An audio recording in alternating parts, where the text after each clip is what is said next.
नमस्कार, स्वागत आप सभी का नेशनल वेदर बुलेटिन में। हम बात करेंगे 7 अप्रैल के पूरे भारत के मौसम की।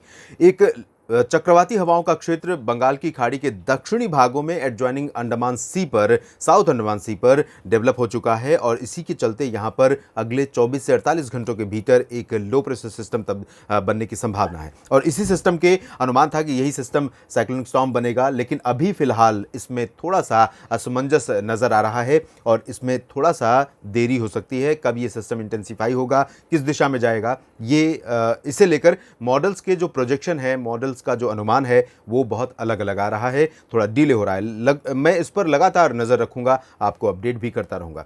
फिलहाल इस सिस्टम के अलावा एक ट्रफ रेखा तमिलनाडु से लेकर मराठवाड़ा के बीच में बनी हुई है यहाँ पर, और साथ ही साथ बंगाल की खाड़ी से दक्षिण पश्चिमी हवाएं लगातार पूर्वोत्तर भारत की तरफ पहुंच रही हैं, जिसकी वजह से पूर्वोत्तर भारत में इस समय मौसम की जो एक्टिविटी है बहुत ज़्यादा बढ़ी है।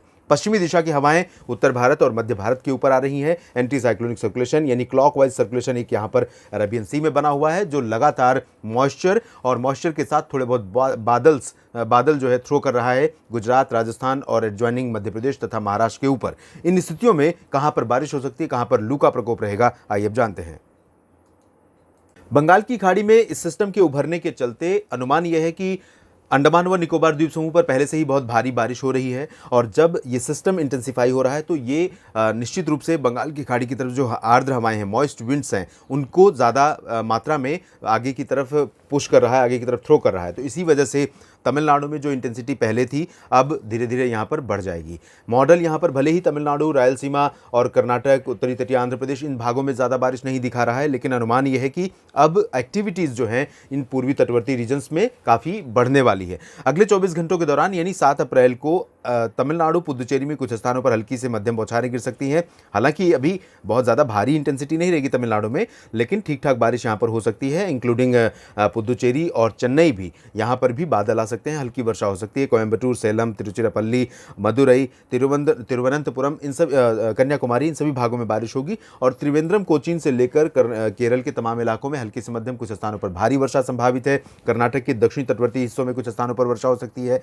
बाकी जगहों पर यानी उत्तरी आंतरिक कर्नाटक, तेलंगाना, रायलसीमा, उत्तरी तटीय आंध्र प्रदेश, इन भागों पर भी बादलों का प्रभाव बढ़ने वाला है। यहाँ पर भी कुछ इलाकों में, चाहे वो गडग हो, गुलबर्गा हो, रायचूर हो, या फिर बेल्लारी, चित्रदुर्गा और हासन, बेंगलुरु, मैसूरू, इन सभी भागों पर भी बादल नजर आएंगे और हल्की वर्षा की गतिविधियां शुरू हो सकती हैं। अनंतपुर से लेकर कोस्टल में नेल्लोर, श्रीहरिकोटा, इन सभी भागों में भी बादल दिखाई दे सकते हैं। कुछ इलाकों में वर्षा शुरू भी हो सकती है। अगर अगले 24 घंटों में नहीं शुरू हुई तो 24 घंटों के बाद यहाँ पर बारिश की संभावनाएं डेवलप हो सकती हैं। उत्तरी तटीय आंध्र प्रदेश और तेलंगाना के भागों में भी बादलों का आना शुरू हो रहा है, और इसी वजह से यहाँ पर प्री मानसून की वर्षा थोड़ी बहुत हो सकती है, जो आपके लिए इस बढ़ती हुई गर्मी के बीच में बड़ी राहत बन सकती है।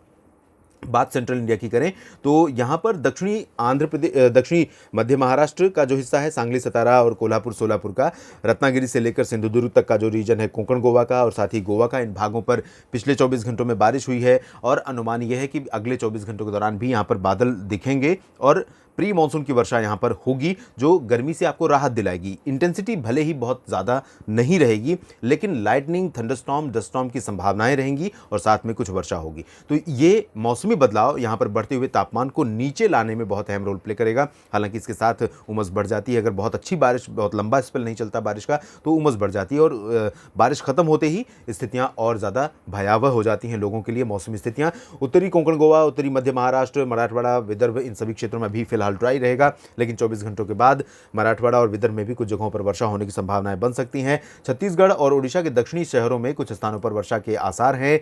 यहाँ पर अनुमान यह है कि कटक से लेकर ये जो पूरा दक्षिणी हिस्सा है, इन भागों में कुछ स्थानों पर हो सकती है बारिश। रायपुर से लेकर सुकमा, दंतेवाड़ा, बीजापुर और कोंडागांव के बीच में कुछ स्थानों पर वर्षा हो सकती है। उत्तरी छत्तीसगढ़, उत्तरी ओडिशा, मध्य प्रदेश के लगभग सभी क्षेत्रों में ड्राई वेदर रहेगा। दक्षिण पूर्वी मध्य प्रदेश में जरूर कुछ हिस्से ऐसे हो सकते हैं जहाँ पर आपको बादल नजर आ सकते हैं, उमरिया, मांडला, बालाघाट और जबलपुर, शहडोल, अनूपपुर, डिंडोरी में।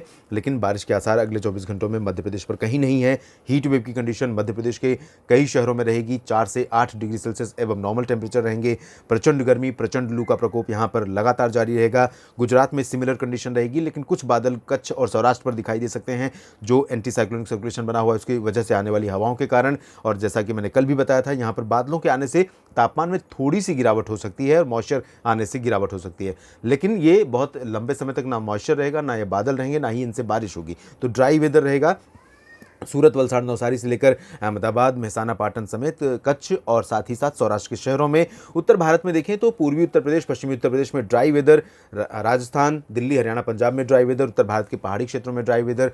WD कोई नहीं है, ना ही उसका कोई प्रभाव है और ना ही कोई प्लेन्स में ऐसा सिस्टम है जो इन भागों के मौसम को बदल सके। राजस्थान पर ज़रूर कुछ बादल दिख सकते हैं, जोधपुर, जैसलमेर और जालौर समेत उदयपुर, भीलवाड़ा और बीकानेर, बाड़मेर में, लेकिन बादलों से आप बारिश की उम्मीद नहीं कर सकते हैं। बहुत रेयर चांसेस हैं कि बहुत 1% भी चांस मैं कह सकता हूं कि शायद ही हो जो बारिश यहां पर हो।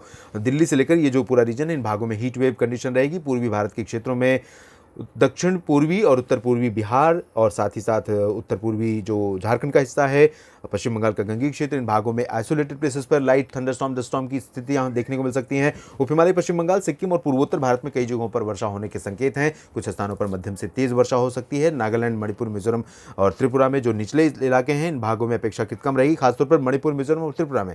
लेकिन नागालैंड से लेकर जो मेघालय, असम, अरुणाचल का हिस्सा है, इन भागों में आप देखिए लगातार भारी बारिश, घने बादल, मॉइस्चर वाली हवाएं, तूफानी रफ्तार की हवाएं, ये सिलसिला यहाँ पर अनवरत बना हुआ है। और यही वजह है कि अब नॉर्थ ईस्ट इंडिया धीरे धीरे नॉर्मल रेनफॉल की स्टेटस में जा रहा है, जैसे साउथ इंडिया जा रहा है। तो ये दो पार्ट ऐसे हैं भारत के जो प्री मानसून के रेन की स्थिति अगर देखें तो नॉर्मल के करीब पहुंच रहे हैं, जबकि मध्य भारत और उत्तर भारत के क्षेत्रों में लगभग 90% से ज़्यादा की डेफिशिएंसी बनी हुई है। और यही वजह है कि प्रचंड गर्मी भारत के तमाम इलाकों में लोगों को झेलने को पड़ रही है। इस वीडियो में फिलहाल इतना ही। आप लगातार बने रहिएगा, हम आपको वेदर से जुड़े अपडेट देते रहेंगे। धन्यवाद।